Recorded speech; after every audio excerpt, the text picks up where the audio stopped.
Hey everyone, Mark and Steve here.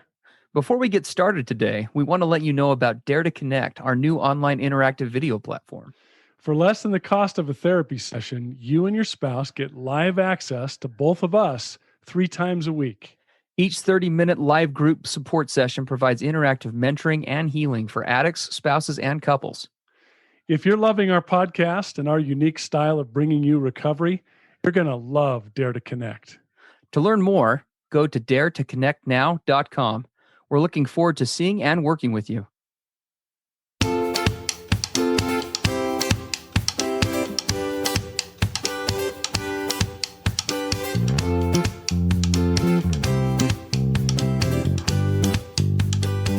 Hey everybody, I'm Steve Moore. And I'm Mark Castleman. We know the pain and heartbreak of porn and sex addiction. And we know the triumph of breaking completely free. Every day, we help our clients find hope and healing. Join us in the fight to take back your life, your marriage, and be stronger than ever. This is the PBSC Squared podcast.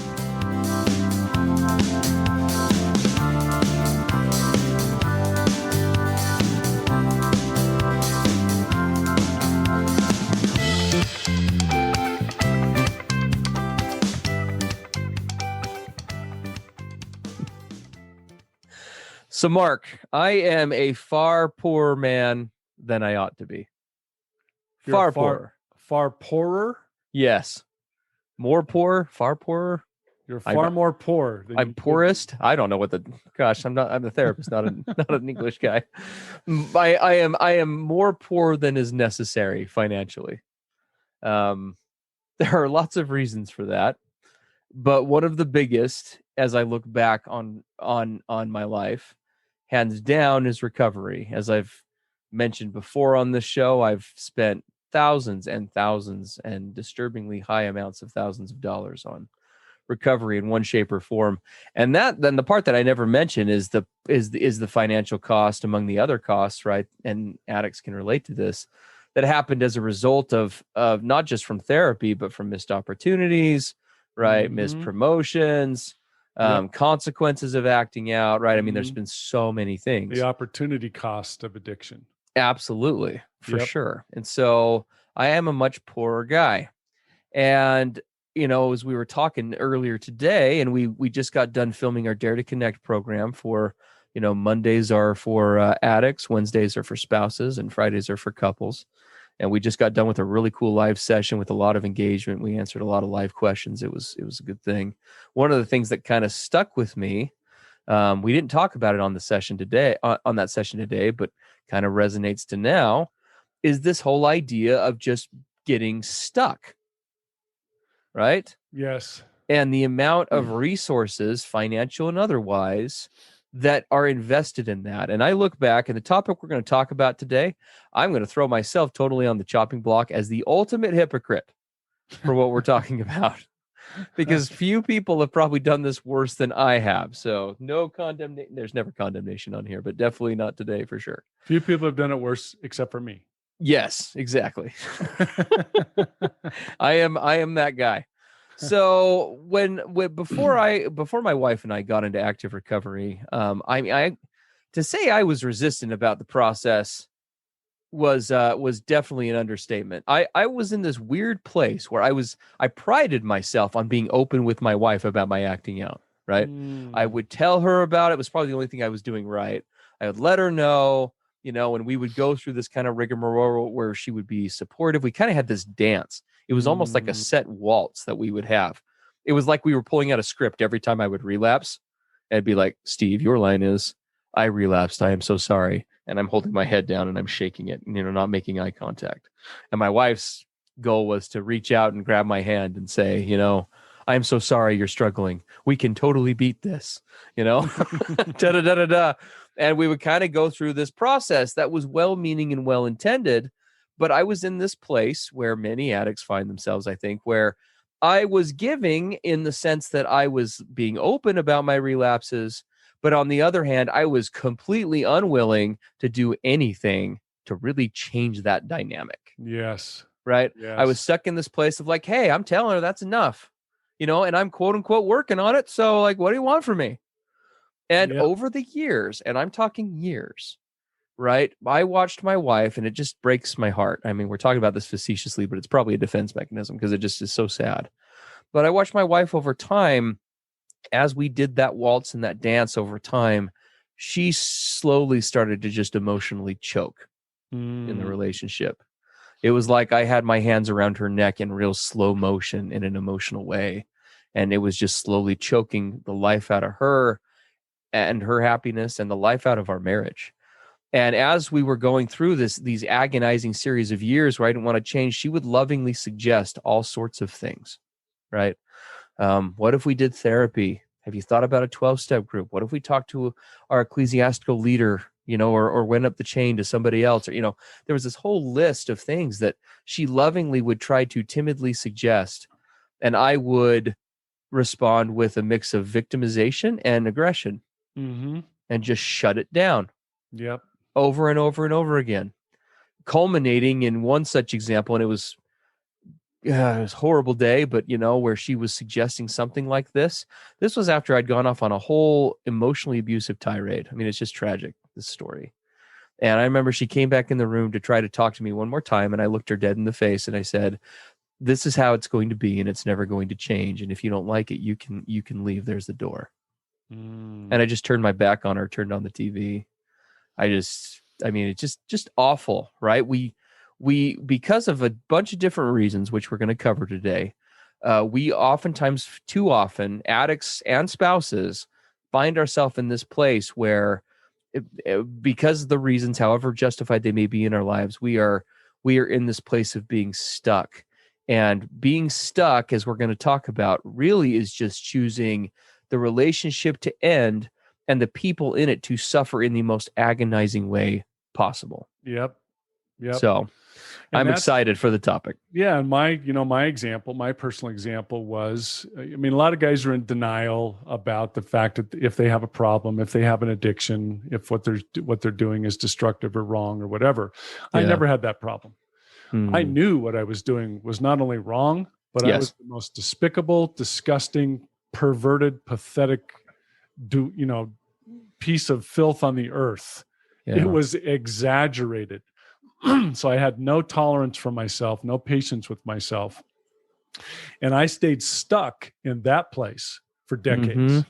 Yeah. And if anyone suggested that maybe I should look at perhaps letting go of some shame or inviting grace into my life or not being so hard on myself, I basically rejected it. There was a stubbornness in me that refused to let go of the self-image that I was convinced was absolutely accurate. Yeah. I will never overcome this. I will never go forward and be, quote, one of the successful ones or the good ones or the respected ones or whatever. That's never going to happen for me. Look at what I've done in my past. There's so much wreckage. I've blown it so badly that there's no hope for me going forward. So why bother? I'm just going to accept who I am, settle into what I do, and that's it. And nobody was going to talk me out of it. Yeah. I would even admit, yep, I know none of this is healthy. I know that it's a really lousy, crappy attitude, but it just is. Mm-hmm. And so this stubbornness, this inflexibility, this rigidity, and then in the whole process, you're whining and complaining and moaning that you want something different. Yeah. But you're not willing to do something different. And I like what you said, right? So it becomes it's this slow death. It's this destruction by default. And you used the word before we started today. We'd often think of it in faith terms or religious terms, but damned. Right? You damn yourself. Damn meaning, think of a dam that holds back water, right? The water is stuck, stagnant, and sitting there, right? And imagine if a dam didn't have an active spillway, if it didn't have an active way to channel the water and get it moving and get productive with that water flow, if it was just simply a dam. And man, oh man, did I create a self-damning in that way for myself. And I see that with clients where I've got a lot of clients who are bound and determined to stay stubborn, stuck in their past, their self-image, their failures, their whatever. I've got couples who don't like where the marriage is, but they just insist on just doing or not doing anything, right? Keeping things the same, but not happy. Yeah. Stuck. So how do we get out of stuck? Right? The title is this thing, Stuck. Real recovery and real healing require a trajectory. Yes. And sometimes you and I get to the place where we're like, just do something, damn it. Yeah. Right. Get moving in a direction. Absolutely. Absolutely. And the thing of it is this is not just like an addict unique thing. I worked with a client fairly recently where we were having a conversation that was virtually identical to this issue. This good, amazing wife, because of emotional abuse and because of a lot of other issues going on in the relationship. I met with her. We'll just call her Emily. That's not her name, but we'll go with that. Emily was just in absolute agony during this session, and I could tell. I'd met with her for a while. I knew kind of what the signs were, and she was like in an exceptionally rough place. And I'd seen that building for several sessions now, and we kind of confronted it hard. And I just said, like I asked her a bunch of questions, and we were kind of going through things. And one of the things that I asked her was, how much are you, the first question was, how much are you and your husband talking and communicating? And she said, well, like virtually not at all. Right. And I said, how much are you guys communicating about, because they were currently doing an in-home separation, how much are you guys communicating about being separated and where you're headed with it? She said, well, not really, not at all. And then I asked, how much emotional real estate is this relationship taking up for you right now? And she said she didn't even hesitate. She said probably about 70%, something like that. And we kind of explored this concept of where this is what happens, guys, when we get stuck like this. This poor, amazing wife, she's just a great person, is finding herself emotionally investing far beyond what would be considered healthy in any circumstance, energy into a relationship where she's not even speaking with her husband. Right? All of this emotional energy is going into a relationship that right now, because he's unwilling to speak or open his mouth, it's just consuming her. And it is a real tragedy because I never did work directly with her husband. We were able to make some good progress on her end, which we're going to kind of incorporate today, but she was slowly kind of just dying on the vine. So there's this immense emotional energy being expended on a regular basis, but there's no movement. No movement. Yep. You're like what's the name of that? It's not Atlas, but it's like that Greek mythology where it's the guy perpetually pushing the rock up the mountain and it just keeps rolling back down. Yeah, it doesn't go anywhere. No. But it appears that you're doing something because the energy expenditure is so massive. Yes, we're putting into it, right? And so, but we're not actually going anywhere. Right. And I look at my past and stuck in my shame, and guys I work with, it's the same thing as the relationship you're describing. Totally. It appears that I'm doing something massive because the emotional drainage that I'm experiencing is off the charts. So I must be doing something. Yes, absolutely. And your brain will fool you. Well, you're doing all you can. Look how much energy you're expending. What you say is so true. And the last part of that story I shared at the beginning of today's podcast, where, I told my wife, there's the door, you can leave if you don't like it. The part I didn't mention is she walked out of the room just defeated. And I think she actually did leave. And as soon as she left, I just started sobbing because it was the same exact thing, right? I was in that place of I had these reasons why I was unwilling to go anywhere. Right. But at the same time she was in agony and so was I. Just both of us dying, literally dying and going nowhere. Yeah. And as we look at that, the thing that you faced then, because of that, frankly, that situation you just described is probably one of the great turning points, or what we might call blessings of your life. Yes. Because it forced you into a place where you were confronted. And now here comes, so all of you listening, if you want to get out of this stuck place, the first thing that has to happen is you have to start asking the hard questions. You have to be willing to be confronted and to confront. with things that are just simply uncomfortable, unpleasant, or just agonizing. I don't want to go there. I don't want to face it. I don't want to deal with this. I'm just going to keep expending in massive emotional energy and going nowhere because I won't face the hard questions. Yeah. I know. Yep. And the reasons why we get stuck, guys, is very real. And we do empathize with that. For addicts, was my case, if I was I don't think I could have been this honest at the time, but it was just epic amounts of fear. Yes. Right. It was just fear of going anywhere. I was just petrified, just terrified to even move. It was literally like perpetually being stuck. You know, we talk about the fight, flight, freeze response and how it's meant to get you out of danger. Yeah. It was just like somebody hit the on button to the freeze response in my brain and then just walked away. Yeah. And your brain saying, right, all the deep traumatic issues you're dealing with that's driving your addiction, because you're not able, or you don't know how, or you're not willing to go there to dig down through those layers. All your brain knows is, wait, you're telling me that I'm supposed to give up the only thing that gives me relief from stress and shame and pressure. You want to take away my go-to place? Yeah. Oh, no. So now what do? We resist and we stay stuck. And for wives, same thing, right? Right. Same exact language. I finally found a place where, you know what? We're not in a good place. I hear this from wives too often. We know we're not in a good place, but at least he's not hurting me anymore. Yes. Right. At least he's not hurting me anymore. Or I've gotten used to the level of hurt, right? He's not hurting me more.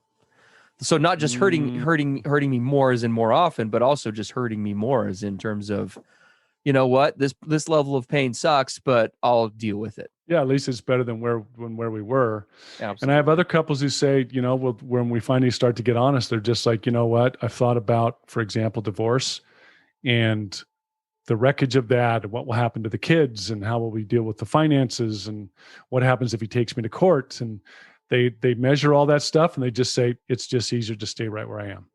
Mm-hmm. And that's understandable, right? Because it's like, who wants to open up a hornet's nest or break open the Pandora's box? I mean, you're barely holding on for dear life right now. And now someone say, well, let's just open that wide open. Yeah. Scares the living daylights out of you. Yeah, no, absolutely. And so we do connect with those, but we want to take the rest of the time today. We really want to just kind of at least get you started. This is a big issue, and we know all of our listeners are up against big issues like this. But at least if we can start to kind of unwedge this wherever you're at, right? And just give a couple of pieces of advice, I think that would be a good thing. If we can just help you get moving in a direction. And that is the key, right? Yeah. Can you get a trajectory of some kind?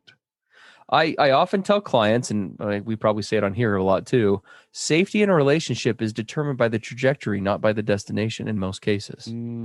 So too often we look at destinations and we say, well, we can be happy then, or we can be safe then, or we can, enjoy our marriage then, once we're at this point. But the reality is that for many components to a marriage, whether it's safety or whether it's what we're talking about here, moving in some direction, getting out of that stuck place, having a determined trajectory, even if it's scary, even if it's not the right one, right, is something.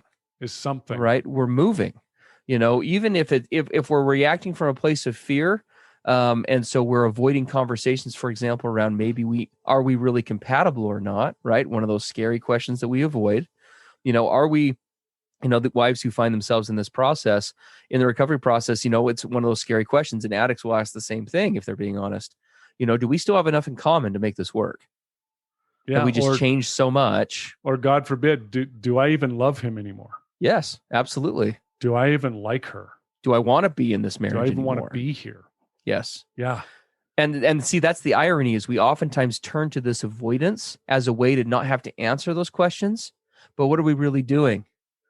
We are ensuring that we're going to end up with the very result that we're fearing. Because if you stay in that place forever, eventually you get to a point where, one or both spouses does throw up their hands and just says, I want out. I don't even know what else I want. I just want out of this. Just out of sheer fatigue. Yes, out of this. I'm spent. Yeah. Absolutely. Anywhere but here. Yeah. And on the side of, individuals stuck in stuck in trauma or abuse from the past or shame from the past, and we just stay stuck in that place and can't move, beginning to ask the hard questions. Like, for example, me as an addict in the past, can I really face the fact that I don't know how to live my life without this crutch? Yeah. And living without it scares the living daylights out of me. Totally. Am I willing to start to admit that? Yeah. Oh, wow. Yeah. And okay, so what am I willing to do to start to consider that I might be able to actually have other alternatives? What are some other directions I could at least start taking a step or two toward them? Totally. Right. And that's where, and this involves discussions we've had of late on the podcast. The last couple of episodes, we've talked about some things like boundaries, right? First thing you want to check with situations like this is to revisit your boundaries. Because if you're really adhering to them and they're allowing you to stay in this place, they need adjustment. We don't make bold declarations like that often, but I would say in every case, something's off. If you think you have healthy boundaries, but you're stuck, something needs to change. Boundaries. Yes. Yeah. Because boundaries should never allow for this if they're being set and held correctly. Yeah, with consequences that are put into action. Absolutely. That take place. Yes. And so that's where you're going to want to start. But I think what Mark said before, and I know time goes fast on these podcasts, and we can revisit this more. Please let us know at pbsepodcast.com if you'd like to hear more about this topic. But that beginning point is just picking a direction, right? If you are scared to divorce, choosing to say, if these things don't change, or as if things remain as the status quo, I'm going to need to divorce, doesn't mean that you're going to divorce. Oftentimes there's kind of that thinking error, that fortune-telling thinking error that plays a big role in thinking like this. If we choose a trajectory, if I hold that boundary and say that, well, now it's guaranteed. No, it's not. Right? Now, is that a possibility? Yeah, potentially. It might happen. That is a risk. But again, if you find yourself resonating with this podcast and you know what we're talking about, and I having been there myself, I can tell you at the time, as opposed to where I was in my marriage at the time, thankfully we were able to find a better way. But if you'd come up and had this discussion with me, I would have said divorce was the better call. To be just free of this agony. Yeah. So I could be free of it. And just as importantly, so my spouse could be.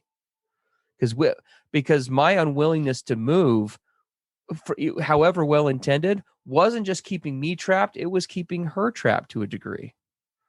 Right. And she was dealing with her own stuff that kind of doubled down on that stuckness. Yeah. And so when we say pick a direction, start moving, some would say, well, what do you mean? So pick a direction like divorce? And we'll say, yes, because picking that direction gets you moving.